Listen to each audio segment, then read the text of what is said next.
교육에 대해서는 특히 AI 교육을 강조하셨더라고요. 네네. 그건 어떤 내용입니까, 우선? 뉴욕타임즈 칼럼니스트가 우리의 이 저출산 현상을 개탄하면서 가장 큰 원인으로 사교육을 찝었습니다. 사교육비 부담. 네, 사교육비 부담.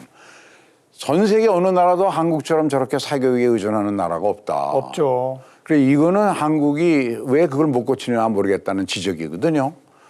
그런데 이제 과거 정부도 여러 가지로 시도를 해봤지만 번번이 실패했습니다. 예. 그래서 저는 좋은 기회가 왔다고 생각하는 것이 AI 공교육인데요. 이미 소위 미국이나 여러 선진국에 소위 좋다는 무슨 보딩스쿨이나 이런 데가 요즘 이제 AI 선생님의 답변이 실제 어떤 선생님보다도 더 포괄적이고 정확하고 시츄에이션에 맞고 이거를 이용하는 교육은 학생들이 계속해서 질문하는 능력을 키워주니까 예. 창의성 배양에 도움이 된다. 그렇죠. 그래서 창의성과 다양성을 키워주는 것이 앞으로 미래 사회 교육의 핵심 그 목표니까 그 점에서는 AI를 이용한 공교육에 이것이 세계적으로 지금 굉장히 열심히 노력하고 있는데 그렇죠.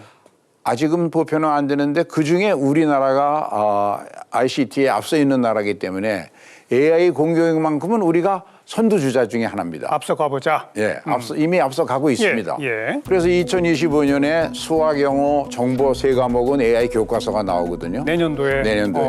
그런데 지금 이것을 준비하는 지방교육청별로 보면 돈은 많이 있는데 요새 이제 지방교육재정교부금은 법정 비율로 그냥 매년 나가는데 이 입학 아동 수가 줄어드니까 각 교육청에 돈이 많이 남습니다. 학생 1인당 돈은 엄청나게 늘어나는 거죠. 예. 그런데 무슨 이유인지 어떤 교육청은 AI 공교육을 하고 이미 시작했고 어떤 교육청은 안 하고 하는 것도 수준과 정도의 차이가 너무 심하고 이건 공교육의 문제가 커진다. 그래서 그러지 말고 교육재정 교부금 중에 일정 비율을 한 5천억 좀 넘는 돈을 지난해 법을 제가 발의해서 고쳐서 그거를 교육부에다 주어서 교육청이 아니라 교육부에다 줘서 교육부가 그 돈은 딴 데 쓰지 말고 오직 AI 공교육을 확산시키는 데 필요한 교사를 양성하는 비용 그리고 전국의 모든 학교에서 방과후 교실에서 AI 공교육을 학부모들에게 학생들에게 전파하는 여기에만 쓰자. 그렇죠. 그러면 전국이 고르게 AI 공교육의 혜택을 받을 거 아니냐. 그런 정책을 올해부터 추진하려고 합니다. 그런데 이 정책에 대해서도 과거에도 뭐 실패했는데 되겠어 의심하는 분들이 계실 텐데요. 저는 성공 가능성이 높다고 생각하는 것은 우선 AI 기술 자체가 과거와 다르게 획기적으로 진전도 있고 그리고 그렇죠? 이것은 개인정보보호법 때문에 우리나라 예를 들면 중고등학교 모든 학생이 한 4, 50만 되지 않습니까? 그 학생들이 이게 도입되면 당연히 학교에서 질문하고 AI 선생으로부터 답을 듣고 하는 모든 기록이 남는데 이 기록은 다 축적이 돼서 공교육에서는 계속 교육의 정보의 양과 질을 높여가지 않겠습니까? 큰 데이터베이스가 구축되니까요. 그러나 사교육은 이걸 쓸 수가 없습니다.